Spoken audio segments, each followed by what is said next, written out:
কি কাজ? কি টাকা দেখলে তোকে মনে কয় কেন?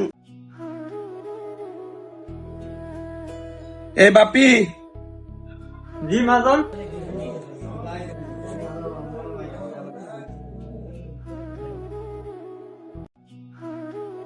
এলো তোর ঈদ বোনাস।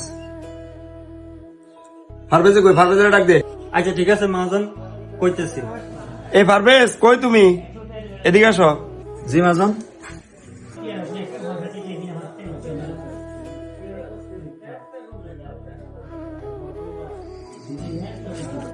এই ধরো তোমার ঈদ বোনাস।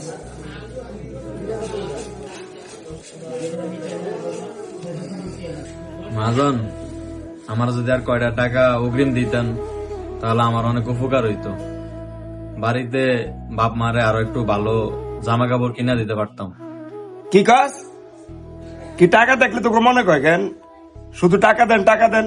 কয়দিন আগে তো করে দিলাম বেতন, এখন দিলাম বোনাসটা, যেন তোরা হাসি মুখে যায় তোরা বাড়িতে ঈদ করতে পারস। আর এখন টাকা দেখছো, টাকা দেন না, আবার বাড়তি টাকা দেন। আমার এটা হিসাবের টাকা, আমার টাকা তো দরকার আছে, এটা জাকাতের টাকা দিতে হবে না আমার? এখন তো করে দিলেই হইব।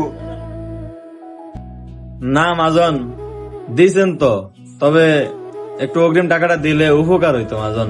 শুধু তোমকে উপকারটাই চাইতে আছো, আমারটাও তো তোমরা চাইতে হইব নাকি? আমার ব্যবসার অবস্থার দিকেও তো চাইতে হইব। তোমরা তো আমি সবই ঠিক মতোই দিছি, দোকানে মাল সামানা তো উঠাইতে হইব। যাও, আল্লাহ ভরসা, ঈদের পরে তাড়াতাড়ি আয় পড়ো, এরপরে আবার লাগলে আমি দেবো ইনশাল্লাহ। আচ্ছা ঠিক আছে মহাজন। আরে মহাজনের লাগিয়া কত কষ্ট করি। যাক, কি করবো, পোলাবেলের একটু বাড়িয়ে দেওয়ার দরকার আছিল, কুলাইতে পারতেছি না, ব্যবসার অবস্থাও বেশি ভালো না, সব কোম্পানিরা টাকা দেওয়া লাগে। যাক দেখি ঈদের পরে আল্লাহ চাইলে আইলে বোনরা আবার বাড়িয়ে টাকা দেবো ইনশাল্লাহ। আসসালামু আলাইকুম মা, আমি আজকে বোনাস পাইছি।